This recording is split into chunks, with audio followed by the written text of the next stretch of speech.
Good afternoon.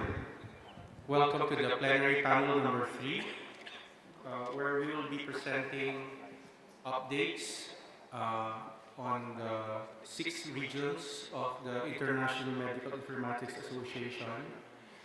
We have representatives from each of the regions.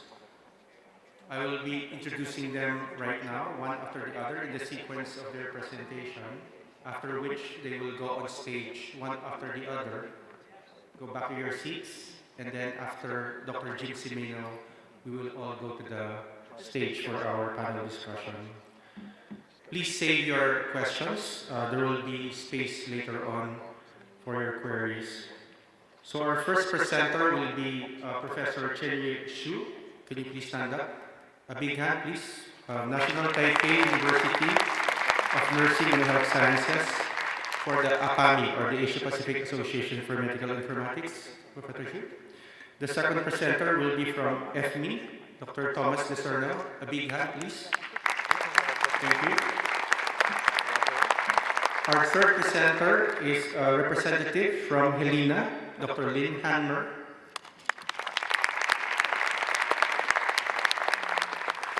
From INIA, LAC, Dr. Charlie Carlos Otero. Is the applause proportional to the representation in the audience? From Minahia, Dr. Dari Alhuay. Okay, it's like it's getting louder and louder. And from NAMI, Dr. Jim Simino, of course, our keynote speaker from yesterday. When we were planning for this panel, it was initially straight on the stage to talk about what were the describe your work in the regional network, what were your challenges, and what are the top projects that you're working on in the region. But then we agreed that they would be given some time to present as slides the answers to these questions, and then after that we will all go on stage and have this discussion. So may I now call on Professor Chen Xu to present APAMI. Thank you.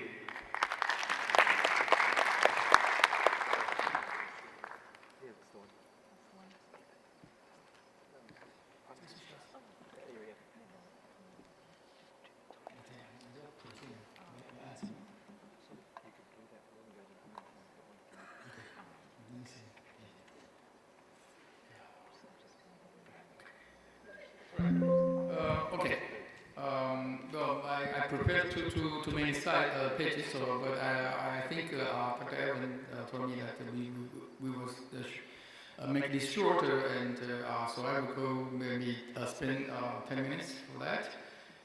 Report some activities APAMI. So that's me.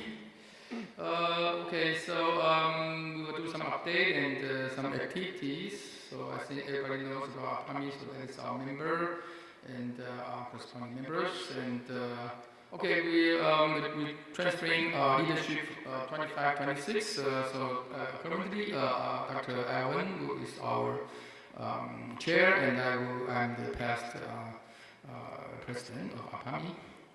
So, those are some numbers, and I think I will just go through it.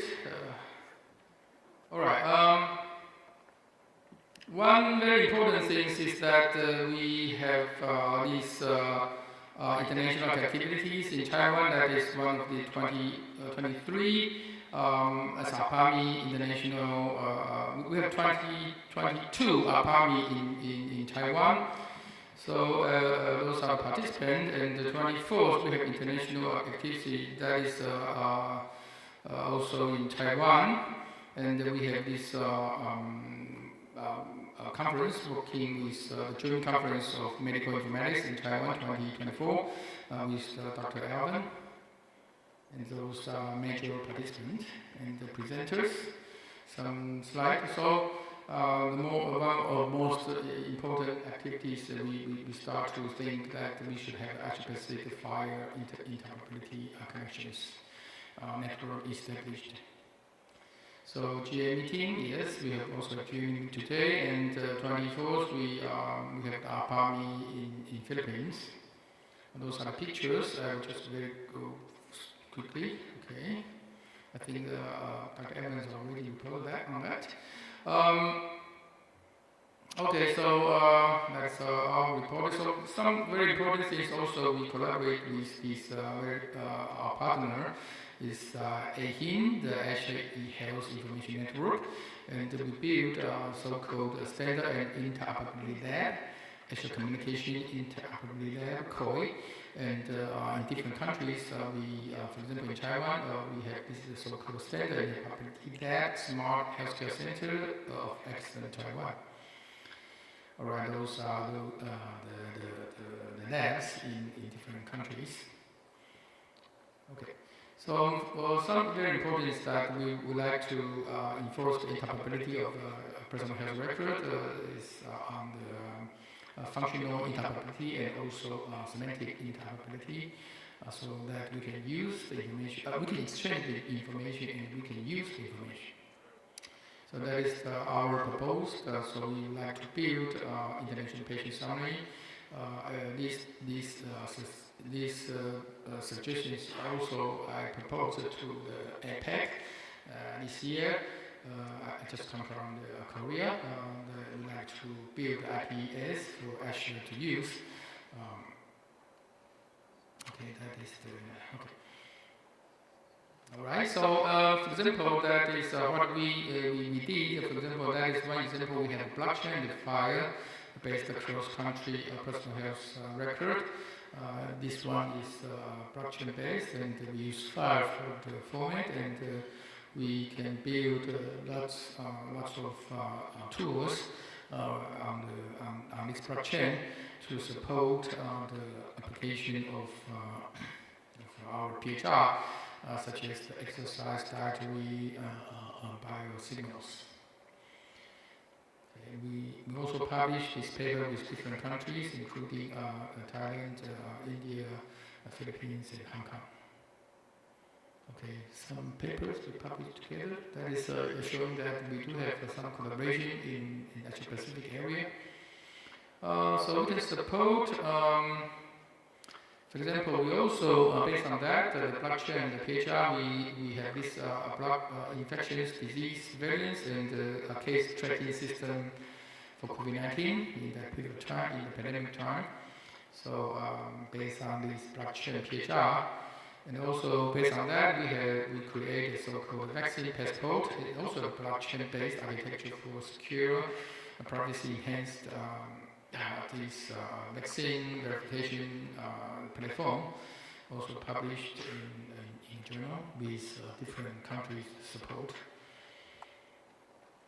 Okay, so and the other activity that we also collaborate with countries on the digital infrastructure gateway to health data. So that means we try to build this mobile computing biomedical knowledge. From the machine readable to the computer coding, finally can reach the so-called precision medicines. So that is one of the architecture of the gateway to health data, including data consortium and data trust environment, and also data retrieval procedures for the users. This is also one of the application cases. You can see from the left-hand side, those are the data set, and the right-hand side will provide some of the tools for the analysis and management of the data. And the user can go through the internet to, it's a cloud-based architecture to use the data. In the future, okay, it's not yet complete. Alright, and also regarding the AI, those precision medicine and personalized health management based on AI-driven personalized disease prediction model. This is, you can see from the left-hand side, we input the health status, and the right output will contains those precision statistic, prediction statistics. And down here is some kind of event vectors. Based on that, if something happen, maybe you have some different procedures and you quit smoking and you are doing more exercising, so then your statistic will be changed. So based on that, there are many of applications we can do. Okay, but again, that is the architecture. So in this big blue box, we can put a lot of AI algorithm and in that. One of these is one example is looking like this way. So based on big data of these multiple probability metrics for the general population disease predictions, and we based on that, we can also, the green color will be the AI-driven multiple probability metrics for the personalized disease prediction model. So you can see this is a circle. Here we get more data and we fit into this population base, and we can improve this kind of data analysis and for down to a single person's prediction models. All right. So I think that is what I proposed this time to the APEC as a cross-border digital health collaboration. Those are some topics I think is very similar to any other countries regarding the patient-centered healthcare platform, regarding how do we standardize the data, health data, and we need to exchange the data and how to use the big data. And finally, the AI governance and also the trustworthy and responsible AI network should be established. Okay, that's what I want to say. Thank you.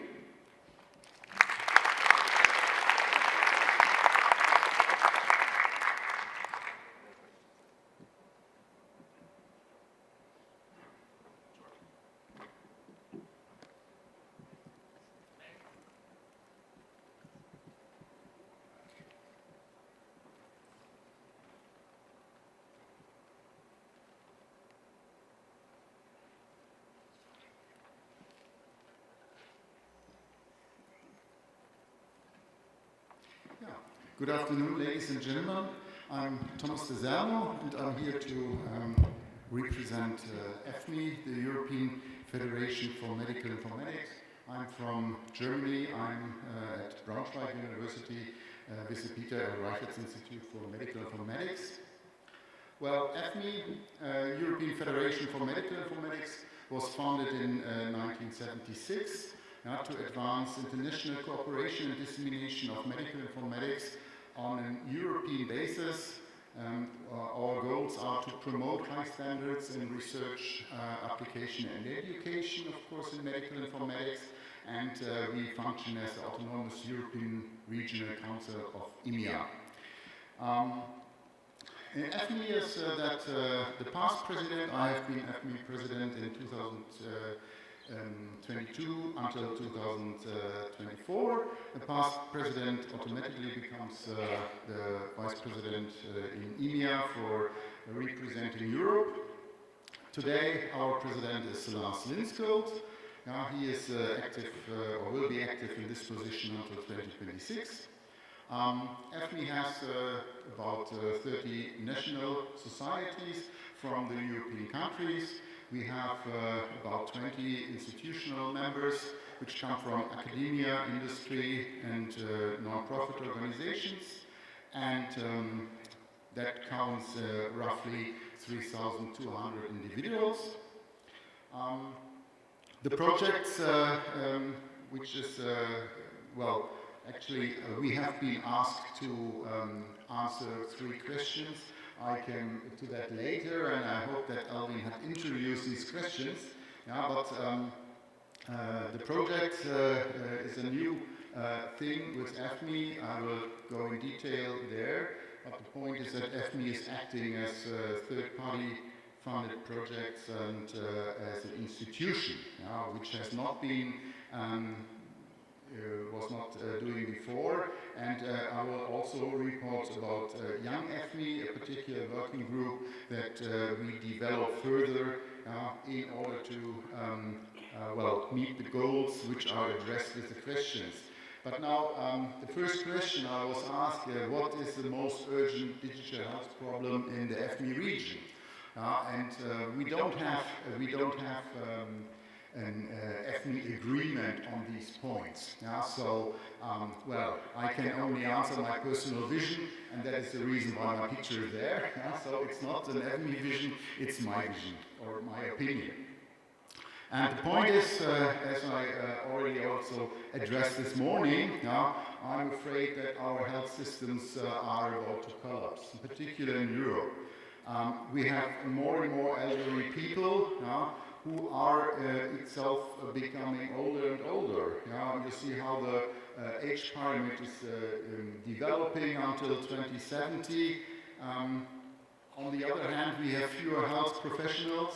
And we have an increasing divide in Europe, not only north-south, but also east-west, and not only between the European states, but maybe also within the European states. As you can see here, these data from Germany, where the colors, whatever they indicate, show clearly the divide between the previous western and eastern part of Germany. And if you look to Lower Saxony, you will see that there are regional differences in how the population is supported. So what is the answer to these, collapsing health systems? In my opinion, we need to move forward our medical systems from the curative approach to a preventive approach. So right now nothing happens until your stroke happens, and then you go to the doctor, and treatment is very, very expensive, and it's also not good for your life. But stroke could be recognized and maybe prevented if there's a regular medical checkup. And that is where medical informaticians and medical informatics and also artificial intelligence is needed.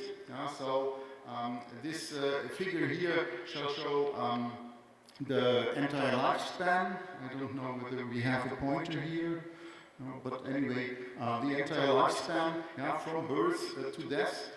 There are several devices in your home, wearables, also maybe in mobility, where vital signs could be measured. So different lines are the vital signs, ECG, body temperature, weight, for instance.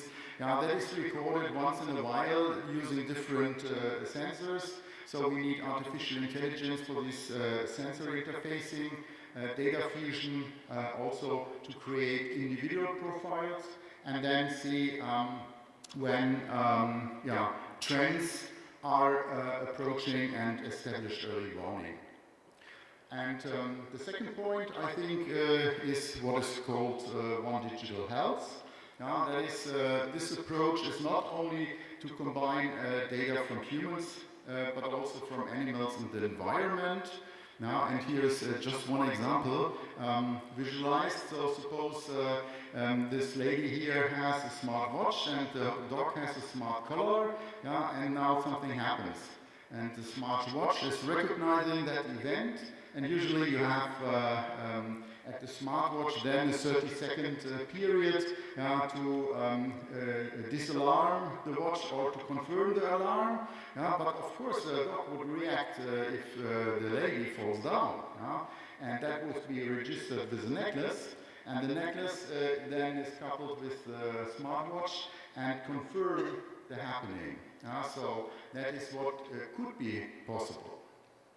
The second question was initiatives, programs, or innovations. So of course we have our annual in-person conferences, Medical Informatics Europe, and the special topic conference.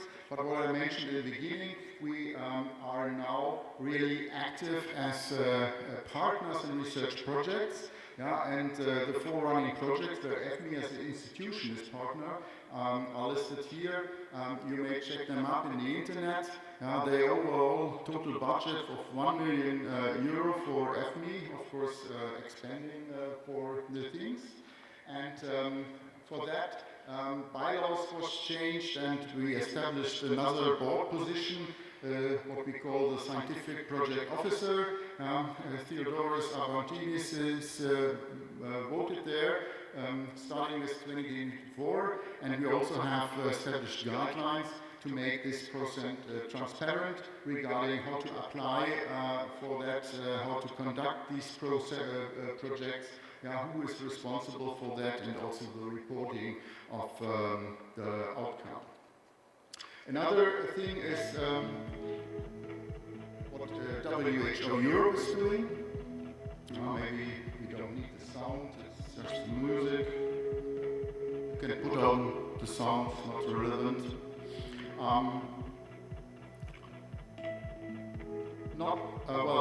As WHO in Geneva internationally has, I think, certain finance problems. That is not that much the case for WHO Europe, and they have developed a strategic project initiative for data and digital health. I was part of the working group 2 here, where we talked about bringing healthcare and prevention into the home, and the result of this will be published soon. I will just address the fields we are looking at, prevention. That is the topic from before, also acute care, translational care, long-term care, and special care.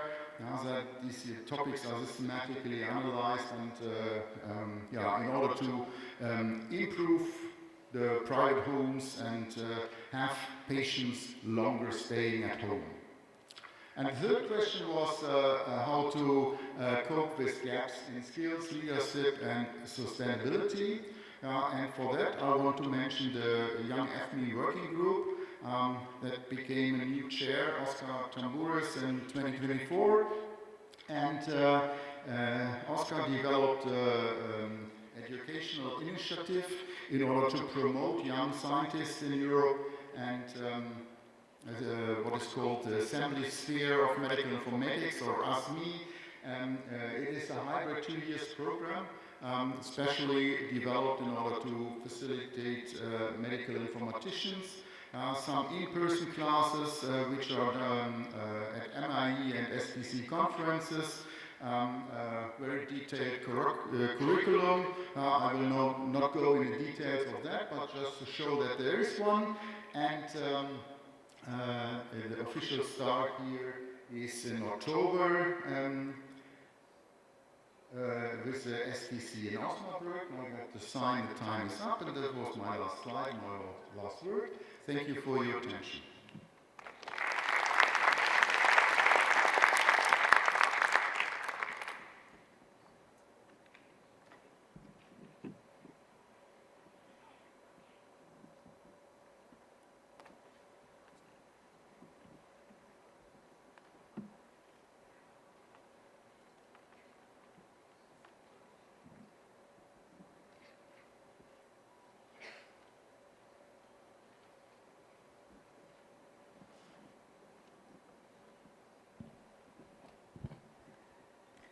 Good day, colleagues. It is my honor today to represent the Helena region of EMEA, the Health Informatics in Africa region. And I'm in particular replacing Dr. Francis da Costa Vroom from Helena as for EFMI, the previous Helena president, who is currently then the formal Helena representative on the EMEA board. So EMEA Helena is the Pan-African Health Informatics Association, as I've indicated, as the regional affiliate for EMEA in Africa. It was established relatively recently in 1993 at a conference in Ife in Nigeria, with a mandate similar to that of other EMEA regions to support African countries toward digital health transformation through professionalizing health informatics, creating knowledge and evidence to inform responsible investments, and effective implementation of digital interventions, services and applications in health across the region. The current EMEA membership consists of 11 national member organizations with an additional 6 incoming members. Some of the member organizations have faced challenges over the past years, and so sometimes the status then changes with the years, but the board is working hard to ensure that all the national organizations are part formally of Helena and Helena activities. So the approach which the Helena board has taken to projects and to activities is to work on a project and an activity-based engagement basis, to source funding on a regional basis to spearhead activities, to support projects and activities which are actually executed in member countries, and it could be one or more of the member countries, to create partnerships with regional-based health technology organizations and have joint activities as appropriate, to develop working groups, specialist working groups of the region, for example, the education working group, to develop communities of practice within the region, and of course to undertake scientific conferences. The previous conference was in 2023. The most recent previous conference was in 2023 in Cape Town in South Africa, hosted then by the South African organization. And the upcoming conference is going to take place in Botswana later this month, and I will project details of that. One additional important project which was not included on this list in the original slide is that there is also developed through Helena a journal, the Journal for Health Informatics in Africa, as a means for encouraging people to report on work developed in the region, which is not to say publications aren't encouraged and happen in international journals, but this particular journal has a specific regional focus. So the next Helena conference, as I said, takes place later this month in Botswana, hosted by the Botswana Health Informatics Association, and we're looking forward to a very successful conference. Thank you very much.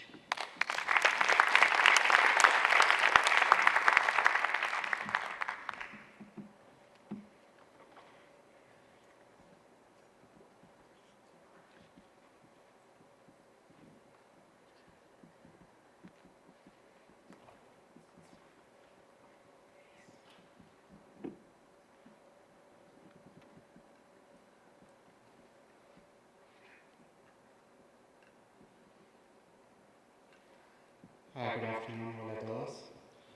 So, I'm Charletero from EMEA, Latin America and Caribbean. So, EMEA was created by the end of 1980s, exactly 1988. It was developed for help all the associations in Latin America and promotes the health information systems and the support collaboration research with all the countries. We have now participation from Argentina, Brazil, Chile, Cuba, Uruguay, Venezuela, and we are welcome soon to Paraguay and Colombia. So the goals that EMEA has and was created for was to build a strong regional network into the countries to encourage the creation and development of national health information societies, to have more societies, because in our region it's quite difficult to have academic organizations to lead the innovative in the health area, and to promote multidisciplinary collaboration into the academia and the governments. We are also promote some key focus areas that has to do with the health informatics education for users and for professionals, and for health information system with the use of standards, regulation, and change management. We have also some particular interest in developing working groups into our region to collaborate with the EMEA working groups in the process and development of some specific capabilities. So about the challenges, Latin America is a very challenged region because we have a lot of realities into a same country. We have also some advantage. We almost speak the same language in all the continent, but we have some big challenges like the limited digital infrastructure and connectivity. We have still a lot of people living in rural areas and a bad connectivity between these regions. We have a lack of standardized health data and interoperability between the systems and between the countries more, and we have insufficient health informatics education and people and human resources working on these challenges. So we have also weak regulatory frameworks and policies in digital health, and our government systems in the region is very dynamic, so we need to create more mature, more strong regulations to can continue with the process even when the dynamic of the politics are occurring into our countries. And we need to work also with data privacy and security, and we have another problem into the country that is a fragmented health information system that limits the coordinate of the care. So for address this gap, we are working in the region to education and training programs, to professional networks societies that, as I tell you, using the advantage of use almost the same language, have programs that could be used for all the countries at the same time. We have also created capacity building in workshop conference, and we are coming back InfoLAC in 2026. InfoLAC is our conference in Latin America, and we perform next year in October in Buenos Aires, so you are welcome to participate. And hopefully we have also the General Assembly there and the EAC meeting also there in Buenos Aires 2026. So we are also working with the governments in the support of the development of health informatics programs, and with international collaboration we ask for you to help us in the development of a strong health information system. And we are promoting multidisciplinary teams like integrating IT specialist, clinician, administration, to ensure sustainability and effective leadership. So we are now trying to incorporate more members into our region, not only country members, but also stimulating the incorporation of companies and also to individuals to be part of EMEA. For example, as in the model of FMI has, and we are looking to create a more strong EMEA for the next period. Thank you.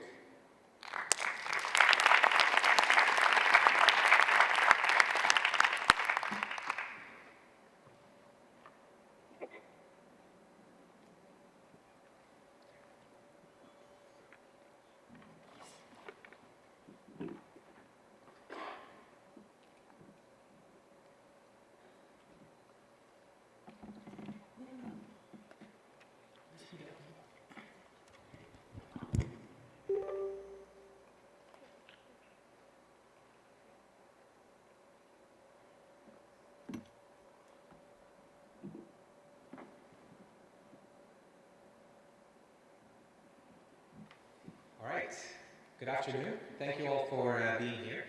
So I'm Ladi Khoy, and I'm representing the Middle East and North Africa region, and it's such a pleasure and an honor to address you here.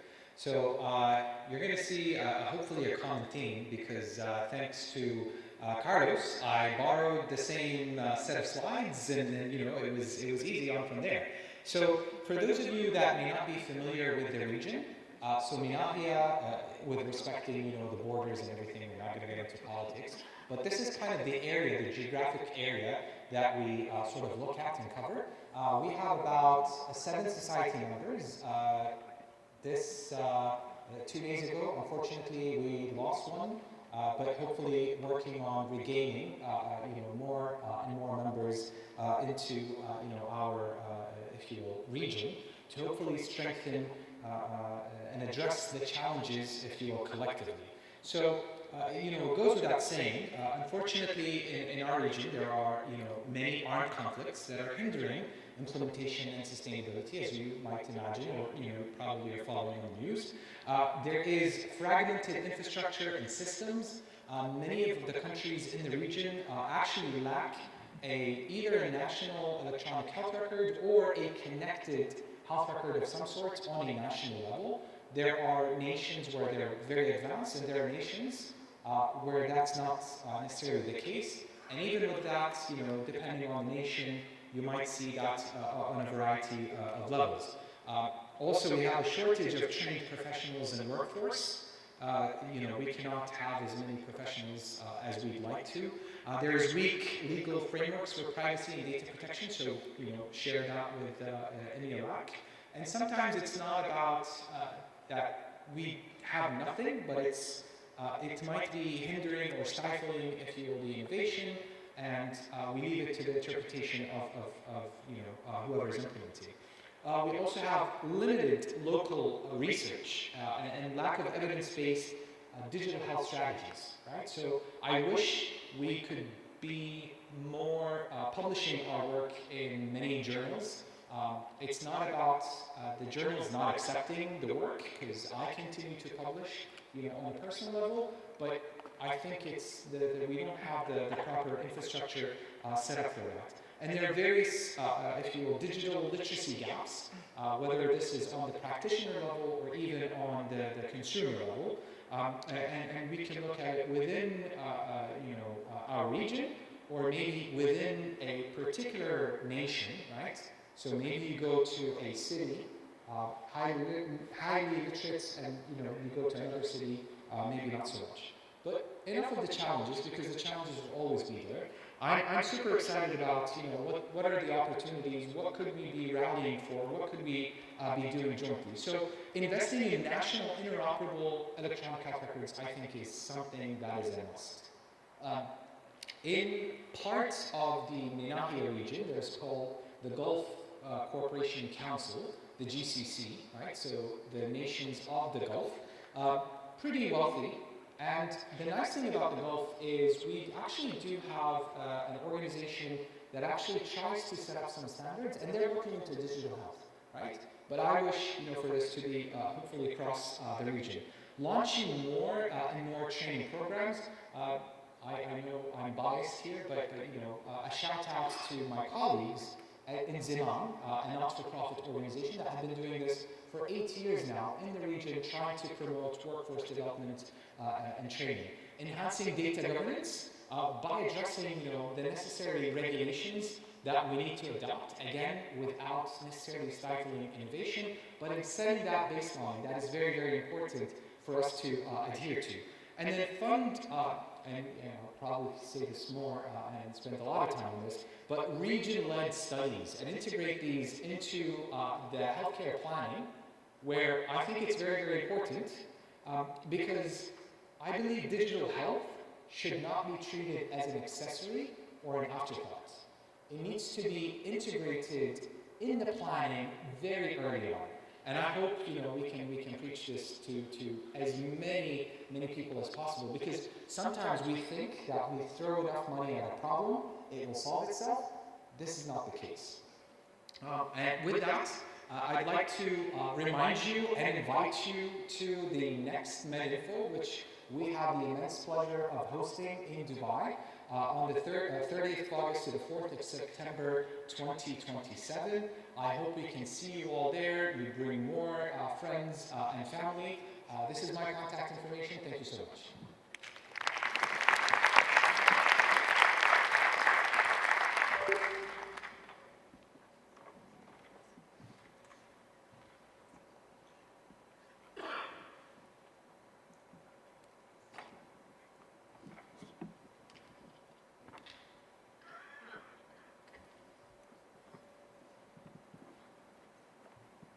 trust these guys.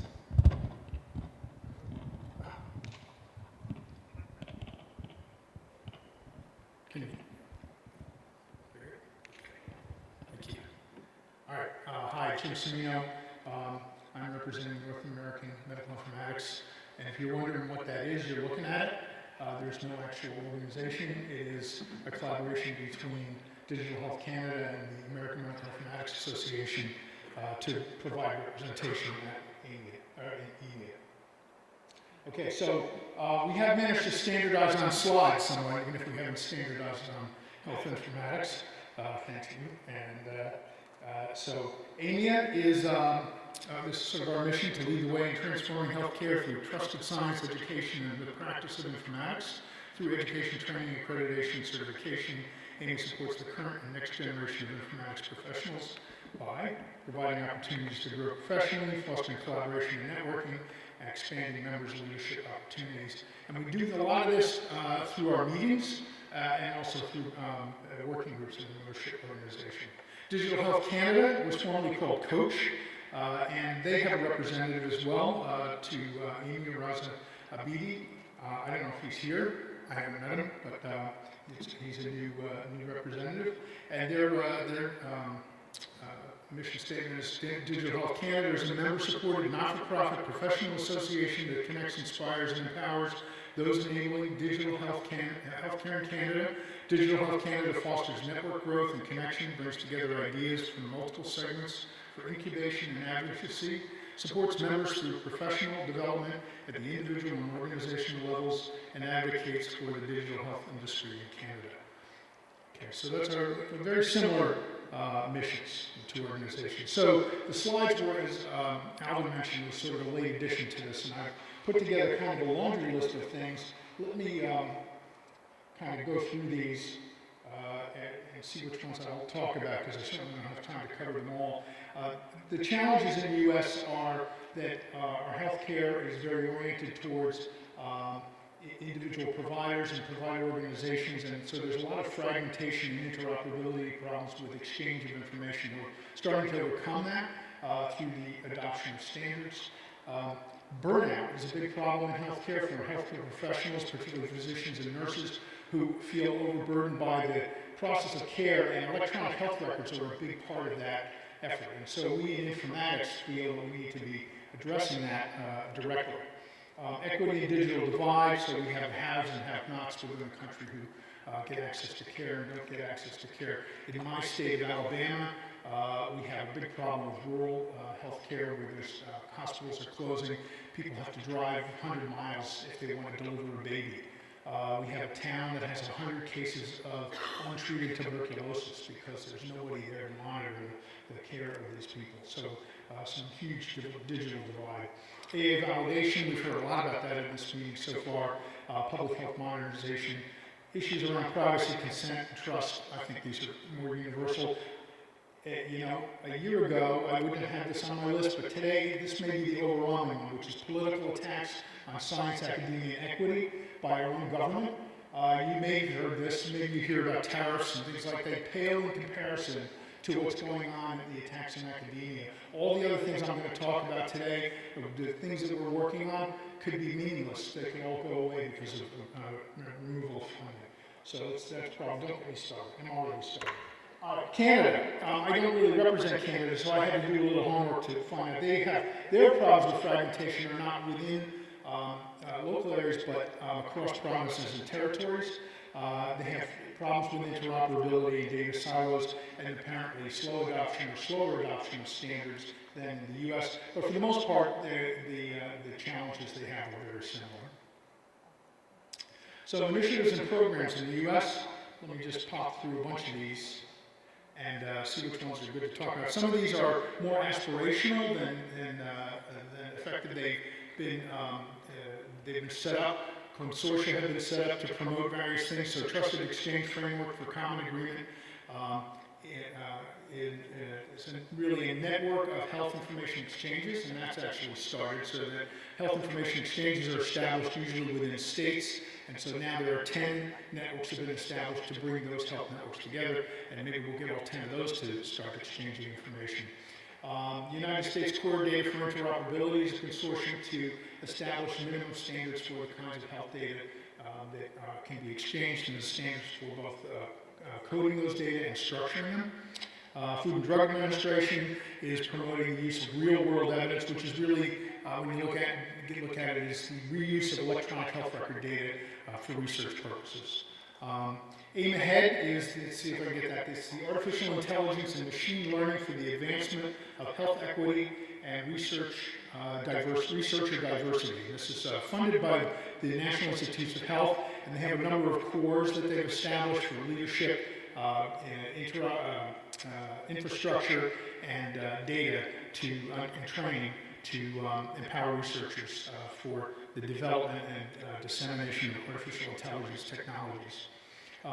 The AMIA, American Informatics Association, has a couple of key things. One is the 25x5 documentation burden reduction working group, and that's looking, and this is, I guess, not really a problem. You can tell me privately if it is in your countries, but apparently the U.S. is somewhat unique in the documentation burden, by which I mean how long the notes are that doctors and nurses have to write in the chart, and it is significant. And so we're looking at ways of reducing the unnecessary burden. We know there's a burden. It's, you have to document. It takes time. Well, it takes time, but we want to get rid of the unnecessary burden. And so they're doing a lot to study this, to identify it. The first thing they've done is create a tool set for being able to measure documentation burden so that institutions who want to reduce their burden can measure and show that they have improvement. And the idea of documentation, they have a few tenets behind this. They say that we are not going to shift the documentation burden, so we're not going to make the nurses do more so the doctors do less. We also want to make sure that care does not suffer, so that if we reduce what's being documented, we don't make care suffer. So, for example, one of the interesting things they did was they looked at, during the pandemic, the height of the pandemic, the requirements for nursing documentation were reduced because the nurses were just overwhelmed with work. And so they said, okay, a lot of the sort of standard documentation that's being done, we're not going to require that anymore. Just record what you need to record. And now they're studying what was recorded and said, you know what, they really reduced a lot of stuff that was unnecessary and it did not affect care. So let's change the requirements. There's also, Amy has established a learning health system working group. If you heard my talk yesterday, you saw that cycle of the learning health system, and so there's now a working group there to look at developing, most importantly, infrastructure for how we establish these learning health systems. Canada, I'm just going to put up the list here. I think that's it. That was it. These are things that I was able to glean from various sources, but I can't speak authoritatively about them. Okay, skills, leadership, and workforce. The National Library of Medicine has had a training program in informatics for decades. I'm a graduate of that many decades ago, and it continues today. In HEAD, as I mentioned, they have a training core to develop and increase researcher diversity. Agency for Healthcare Research and Quality has IT training.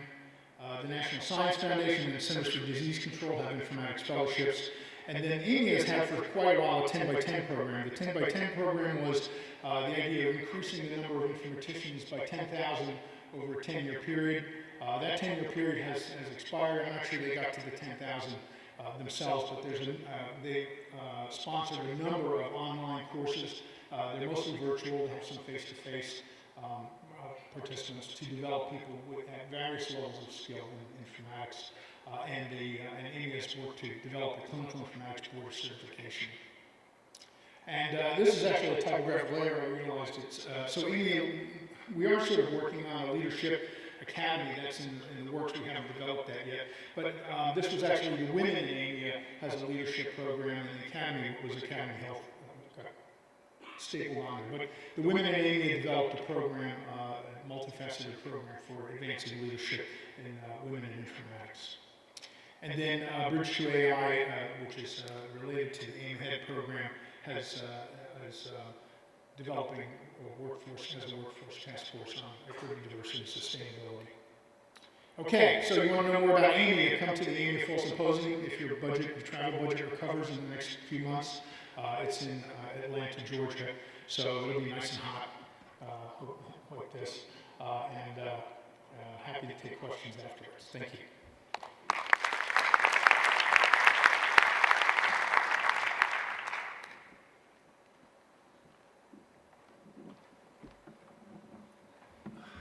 Thank you, Dr. Jim. Is it going to be warmer in Atlanta than Taiwan today? Or maybe it's cooler by November? As we wait for our panel members to take their seats, thank you very much for your presentations. I was seeing some patterns like fragmentation and lack of interoperability, and also some opportunities like the training programs. I prepared some questions. Maybe we can start with Professor Su. You mentioned about a blockchain project. Could you elaborate more on that project? And to the audience, please prepare. We'll give you time to also ask your questions. Professor Su.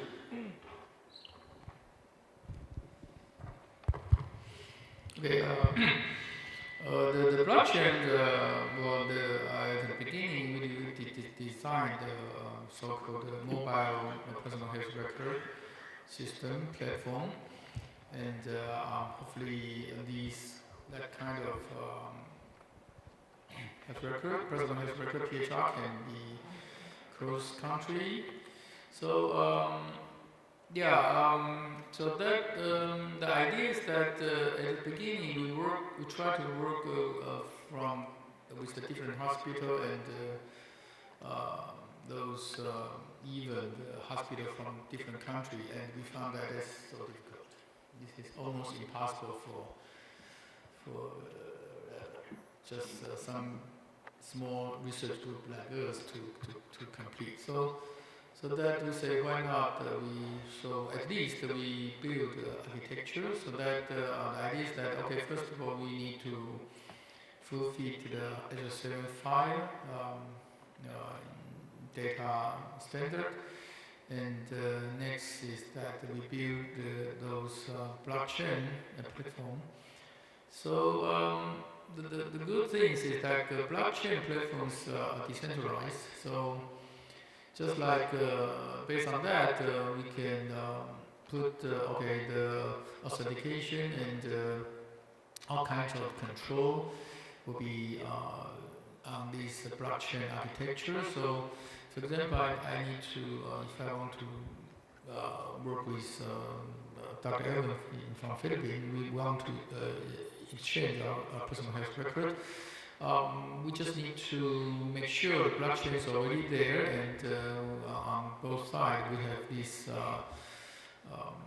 authentication process, and it almost eliminates the. Well, I'm not talking about the officially, okay, it's the government stuff. I'm talking about the technical. So it's almost done, and then we can just both sides, one hospital to another, or even one patient to another medical doctor. So if those two sides agree to share or use the medical record, then you log into the system and we sign. We have a signature and have the public and the private keys all set up, then it's done. So, and it also saves money in process. So that is my idea. Well, it's kind of naive, but anyway, so you can see based on that, we developed the so-called COVID-19 tracking system. And also based on that, we can develop the vaccine passport system. Well, that is not really used by, confirmed by the government, but it is possible to use. Okay, so that is the design architecture. So that is, and we also publish paper on that. So that's it. Yeah. Thank you. Thank you, Professor Shu. Dr. Thomas, I distinctly remember one of your slides saying that there's an FME €1 million opportunity. Could you explain more on that? Because I think that's something that APAMI needs right now. More revenues. Yeah. So what I said is that EFMI is becoming a partner in European projects, European funded projects. The 1 million is the total sum of all the EFMI projects budgets in that.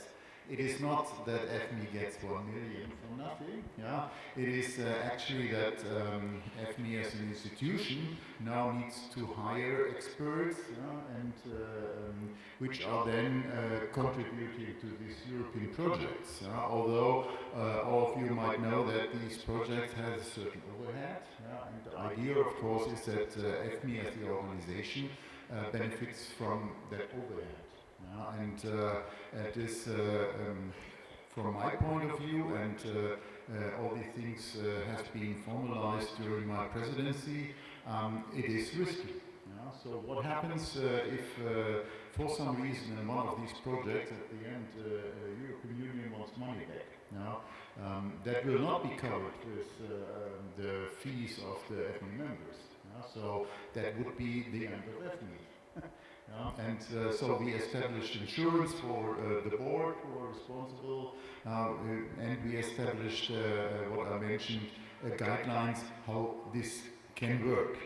And I'm very optimistic that this is a good way, one, to make EFMI as an institution more visible in Europe, and also with respect to the finance of EFMI.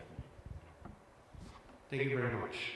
Dr. Lim, thank you for being the alternate of Francis da Costa. I know it was short notice, but thank you for being here. I know Africa is a big continent. How much of the continent have you covered in terms of membership, and what are your attempts at getting the other countries to join? Because we also have the same challenges in Asia as well.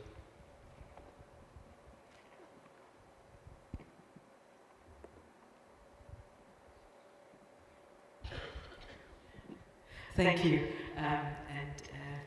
it is a pleasure to be representing the region here. So yes, if we look at a membership of fewer than 20 countries, a formal membership, then that's fewer than half of the number of countries in the African region. I think the formal total for the African region is 52 or 54 members. So there are ongoing attempts by the regional body to involve colleagues from various countries. One of the points which I didn't include in the presentation, but it will be very familiar to colleagues in some of the other regions anyway, is that to get people who have the capacity, as in space in their diaries and space in their schedules, and the willingness to do work in national organizations is not straightforward. And so part of the issue of getting national member organizations either retained or developed or revived is indeed to find the necessary people. And so this is an ongoing challenge. There are a core of people or cores of people in various countries and who come together in the region who are doing amazing work, but they're just too few. So that is indeed a challenge. The other aspect that I want to mention, and I don't want to mention it as a challenge, but as a factor that we need to take into account, is indeed what was mentioned, I think, by the EMEA colleague, and that is that, broadly speaking, we have countries where the common language is either English or French or Portuguese, a smaller number of countries. And so some of the activities tend to be separated in terms of language. And again, I think it's important to mention that there are most of the Helena activities, for instance, the Helena conferences are conducted in English, but there are indeed activities being conducted in French as well, which were not specifically mentioned in the presentation. Thanks. Thank you, Dr. Lim. Dr. Charlie.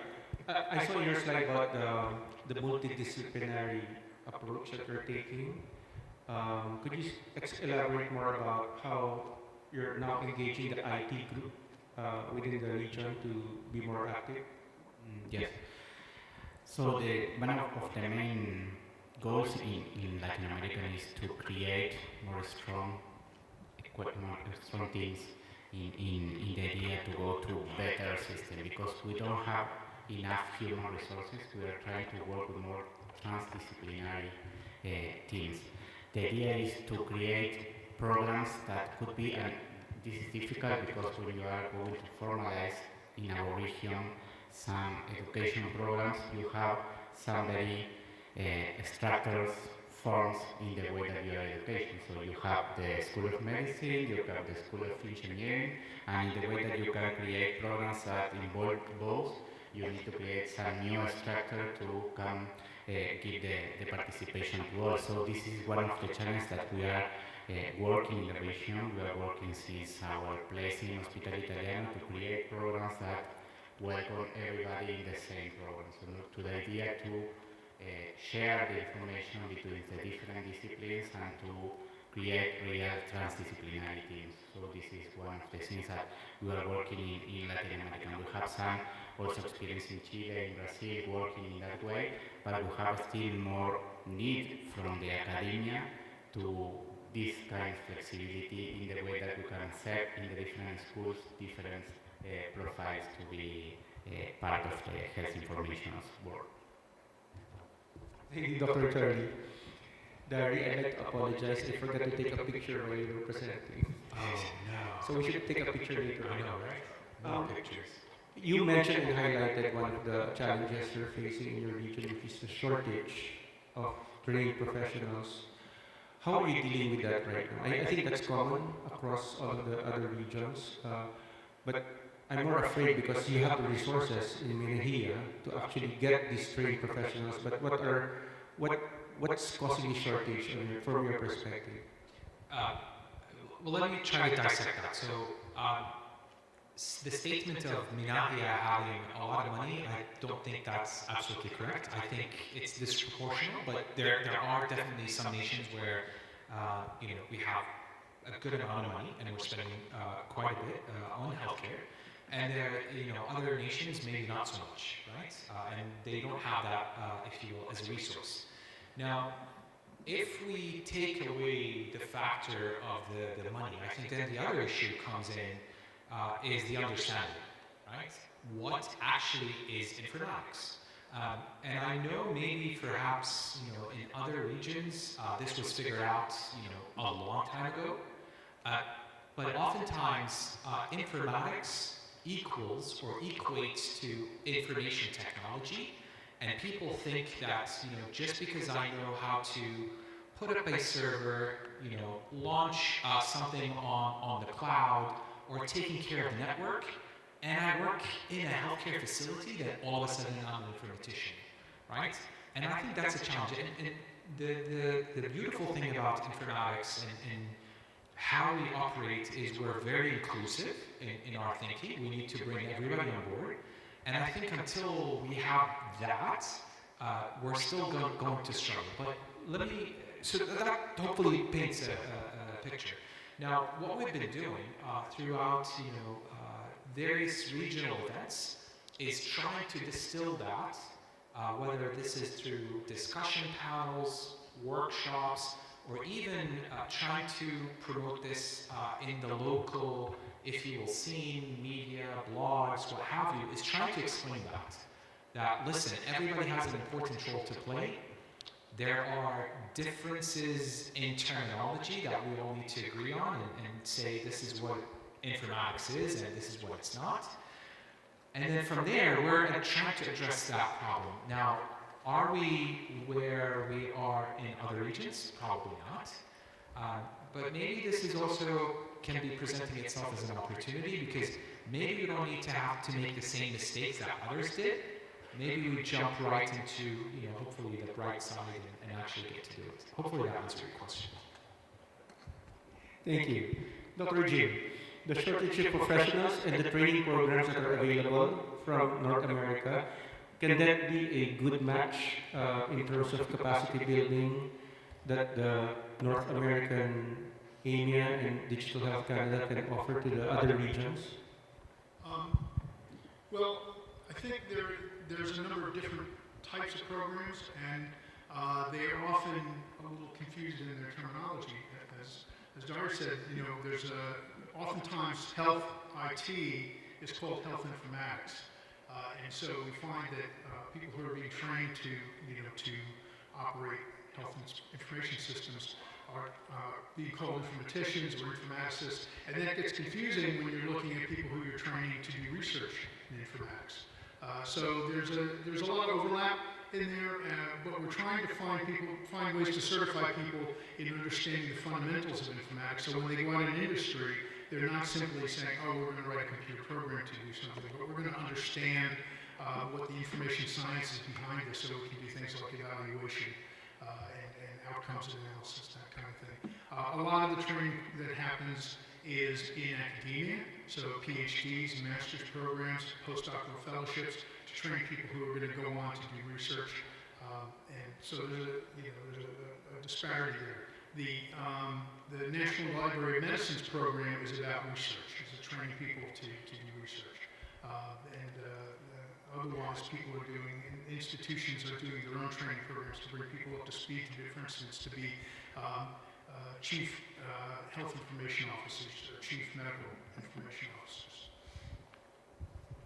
Thank you. I think the pattern that I saw in presentations were the persistent fragmentation and the lack of interoperability. And I mean, we all have a seat in the board and basically can provide advice to the email board. What might be, from Dr. Jim coming back here, what might be your recommendation to the email board regarding how do we fix this fragmentation and interoperability, and what can we do? I mean, they look up to the EMEA and our respective organizations to the solutions to these problems. So maybe from Dr. Jim, what advice can you give looking forward and knowing what's the history looking back? Yeah, I would turn to the working groups.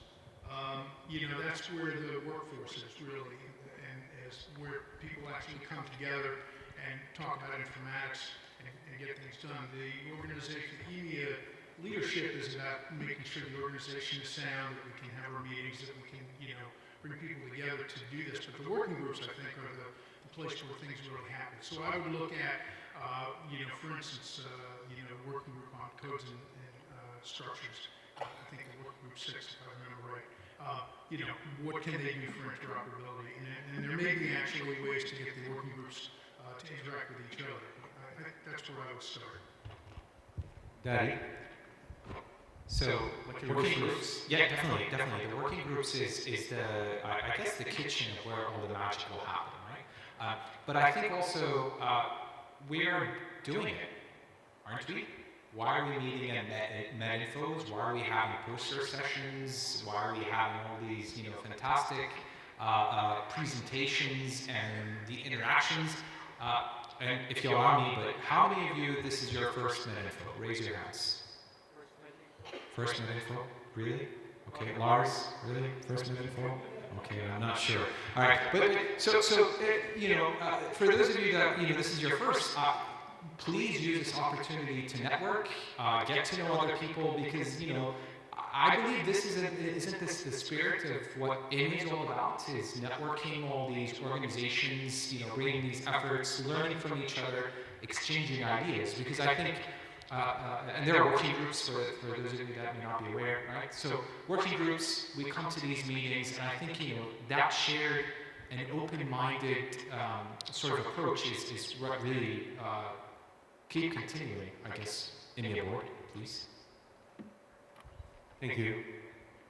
Charlie, from your perspective. So, yeah, I agree that the working groups is the idea to go on that, but I think also that we need that the working groups give more easy solutions to the people, because we think that the working groups probably have clear in the way that they are giving some recommendations, but then we know that the people participating in the working group is the most specialized people, and they think that all the people have no things that they really have no. So I think we should never forget that there are a lot of people that are beginning the process, so we can still thinking in that people that is beginning. So even when we are working with specialized recommendations for each of the problems that we have at least in our region, people are still working on paper. So we need to have recommendations to all the steps in our countries in the idea to go the correct recommendations on that. So I think the working groups is the solution, but the working group to specific recommendation for each steps into our countries. Dr. Lin? Continuing the theme, thank you very much. I agree that the working groups are one of the mechanisms that we could be using more. And I'd like to say that I don't think it's any accident or any surprise that Working Group 1 of India is the education working group. And there are not only the working groups, but certainly for education and from some of the other working groups, there are published recommendations, guidelines and so forth, which have already been done, some of which I think could do with some review, probably. So, yeah, much to learn from what's already been done, looking for opportunities for sharing experiences. And if I may just add, you asked Alvin, the North American colleague, about what we in other regions could get from that region, which we most certainly can and should and have already, I think, many people in this organization. But I think let's not forget that the other regions also have done things, have plans, have experience of working sometimes in different environments. And I think we mustn't discount our own experiences and make sure that we bring those to the common pot through India, because I think that's a framework which we have and which we can build. Thank you. Thank you. Dr. Thomas? Yeah, FME, of course, has working groups, but honestly speaking, not all of these working groups are really active. So I think we have about 20 to 25 working groups.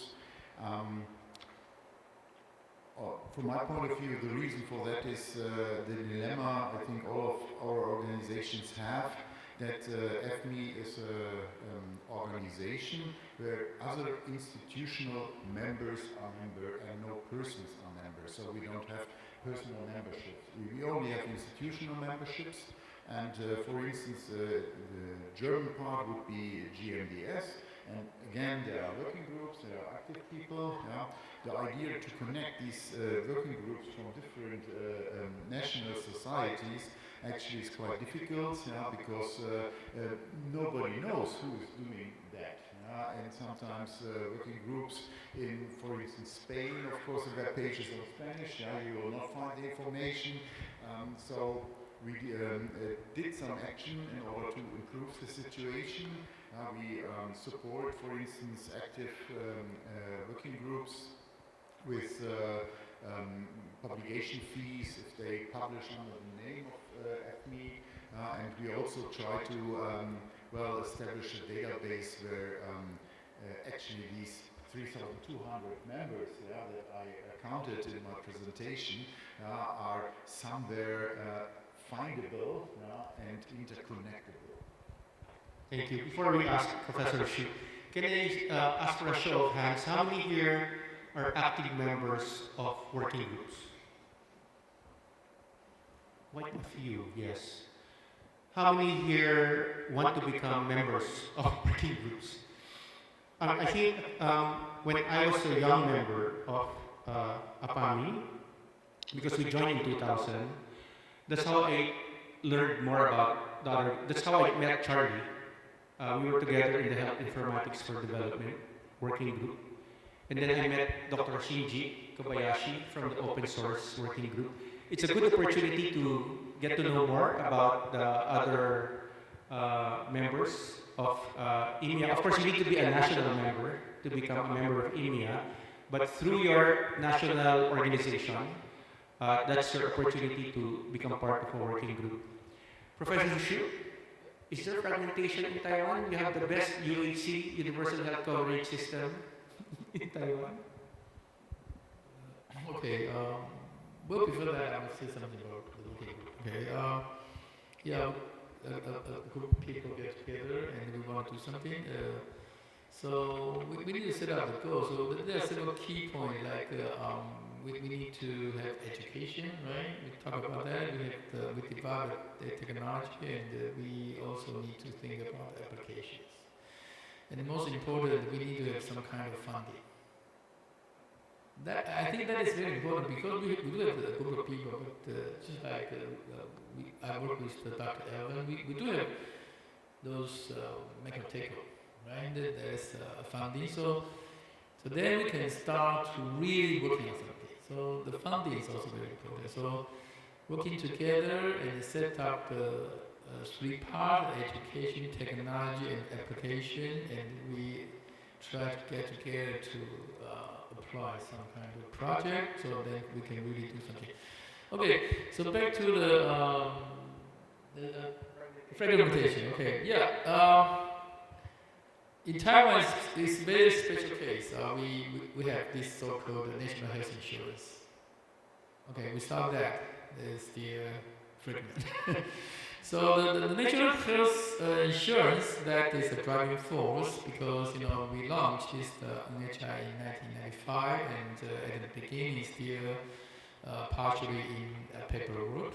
Okay, we send the claim data to, and we got reimbursement from the bureau, and it takes a long time. And then gradually, no, not gradually, and suddenly they start to announce, okay, they want to do everything digitally. And the hospital got the money back very fast. So instead of take months to get your reimbursement, how about several weeks? So then all the hospitals become crazy to digitize everything. Otherwise, it is about the finance. So that is the driving force. So I will say in Taiwan, this is a very special case because we have this national health insurance, so that at least the format, all the healthcare format will be unified under the national health insurance format. Although it is not the international file or center, but anyway, we just need to do the mapping. Okay, so today we just try, okay, this is the national health insurance laboratory data format, and how about we use the mapping to the resources or whatever, and then we map to the HL75, for example. So yeah, that is in Taiwan's case, but I mean, not that, maybe not similar to other countries. Opening the floor to questions. If you have any questions to the regions or suggestions on how to solve this fragmentation problem. My first MedInfo was 1998 in Korea. I was a fresh medical graduate back then, and it was fragmentation. That was the problem in 1998. Fast forward 27 years, and we still have that problem. I was thinking that I really love EMEA, and I'm part of EMEA through APAMI, and I get a lot of insights coming from the different countries and my colleagues, but I think this fragmentation problem is really persistent. And last week, I was with an official delegation. We were invited by the Taiwanese National Health Insurance Agency, and one of the officials basically told us that don't worry about the technology. You have to set the standards. You have to set the standards. and the technology will follow the standards. I think that's that resonated with me a lot because for some reason standards are hard to set up. How did you do that in Taiwan? And you mentioned that it wasn't really international standard. Actually, it's very simple. We want to do it very simple. For example, that is why when we start to do this HSL and CDA, it takes very long. Why? Because as a computer or information engineer, we thought it's very simple, right? For example, we want to transfer the laboratory data, which contains 23 items, and those are numbers. Then we have the unit, right? And the unit is already standardized by the National Health Insurance, so we don't need those units. So we just need to send 23 numbers.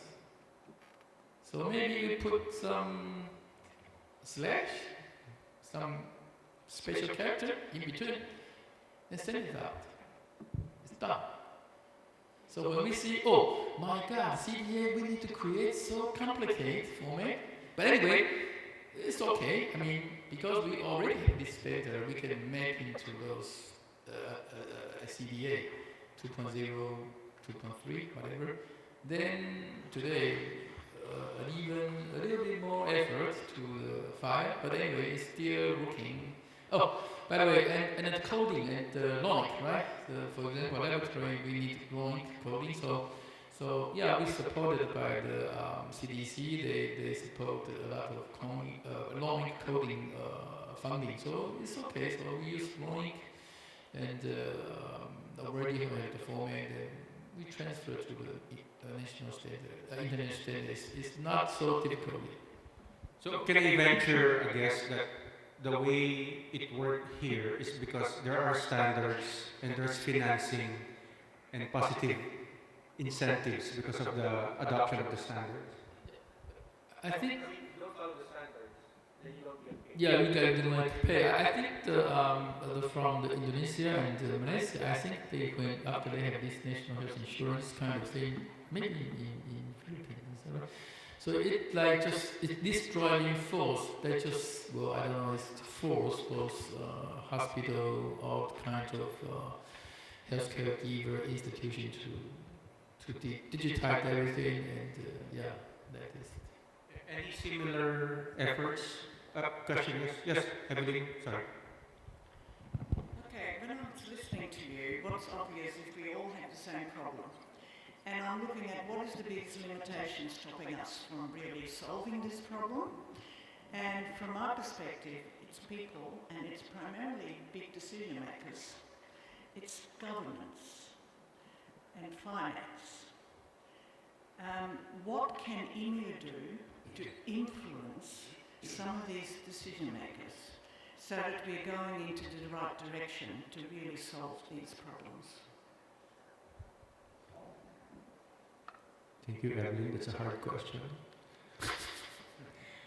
Next, MedInfo. Maybe in Gothenburg, we can invite the Minister of Health and the Minister of Finance. I agree. Anyone resonating with that question? Dari or Charlie? Yes, Lynn. The big decision makers, they should be in the room. I don't have an easy solution for getting the big decision makers in the room. I agree completely that that's where the major challenge is. But one thing that I think IMEA can do more of is to use our status as an international NGO. We run an NGO in formal relations with the WHO, for example. And through the years at various times, we've been able to be influential as an organisation in some of the decision making within the WHO. And I think this is the kind of area where we can be so coming at it a bit sideways, but hopefully most countries will listen to proposals, recommendations, standards, which are coming through organisations such as the WHO, other standards organisations, and that could be one of the ways around. But I agree completely that that's a major challenge, and it's one we will need to keep working on. Okay. First of all, I would like to congratulate the organizers having the idea to have this panel, which is quite, I think, one of the most important things we have to do in such an international conference, to exchange opinions. And for instance, having the possibility to compare each region had a slide with challenges. For instance, some challenges in some areas have already been solved in other areas. So I think this is the moment when we just have the possibility to connect better. And in order to connect is also very good to look what happened and which are the trends. So I think the EMEA working group, which is now called Evolution and Trends in Healthcare and Medical Informatics, has a very important role, being a platform just to collect all that information and have some lessons learned in some places, not to do the same mistakes. So I think in each region we have examples of some big mistakes, and it would be very good to avoid that kind of mistakes by having, but that information has to be collected. That's why I just take the advantage having the microphone here, that I would be really very happy that if not only the regions but also the national societies and also the working groups just to join the working group of evolution and trends in medical informatics. So that will be the platform, will be very, very easy, and we just engage to offer the connections between the groups. Thank you. Thank you, Dr. George. He's the head of the working group on evolution and trends in health informatics. If I had a wish list, can EMEA release a statement, we, the International Medical, and give it to my Minister of Health, or the President of the Philippines, and say, we, the International Medical Informatics Association, recommend 1, 2, 3. Frank? Yeah, I would just like to second the remark from George. Maybe it could be an idea in the next MedInfo or one of the next MedInfos to organize a session on digital health failures, because we are too much focusing on successes, and we don't learn from successes, we learn from failures. Failures. Thank you. The battle scars, so to speak. Thank you. A big hand for that. No one wants to talk about the failures. The failures are being discussed in the coffee table, but in the plenary we talk about the successes. All right. One last question. Yes, go ahead. Please introduce yourself. Oh, hi, my name is Joanne Song. I'm a physician at Mayo Clinic in Rochester, Minnesota. It's an honor to meet all of you. So a real struggle that I have as a physician at an institution like Mayo Clinic. It's a wonderful institution, but I was just at Taipei 101, and it's a great city, it has university and everything in one city. Rochester is kind of in the middle of nowhere in a cornfield. I would love to collaborate with all of these people from around the world, and there's a lot of energy and enthusiasm everywhere, but there's a really tangible, real fear that our federal funds will be cut off if we collaborate with outside entities. And so how do I, so in this political era, I don't want to get too political in this matter, but I think this is important to address. How would you address this situation and be able to kind of promote global collaboration in the field of medical informatics? Anyone from the panel? Funding sources? Alternative? Darby? I think it's more than funding, right? I think it's just, even if I understand you correctly, it's even being affiliated with that other individual or discovered to be. And it's very tough. I don't know if I have the answer. Like, really tough questions. Thank you for setting up for these very tough questions.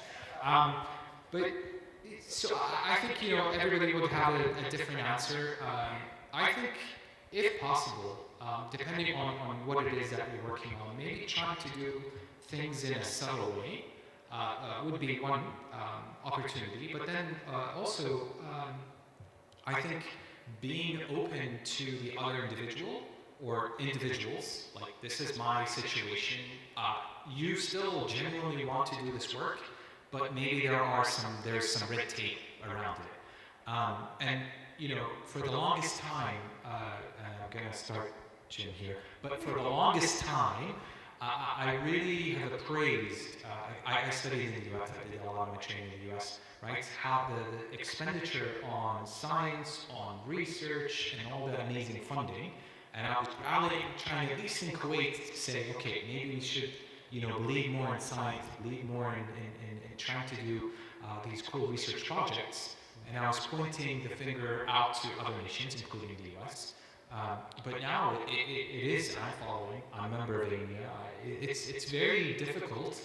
And then you're put into a situation, well, listen, I'm practicing and I'm a scientist and I want to do this, but all of a sudden I feel like I'm, being captured and, I'm not able to do things.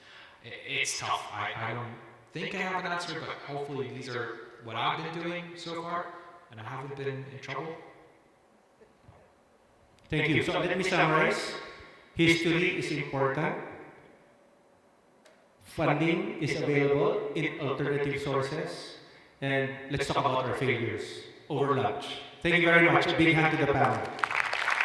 May I invite the panel for a photo in front? Thank you.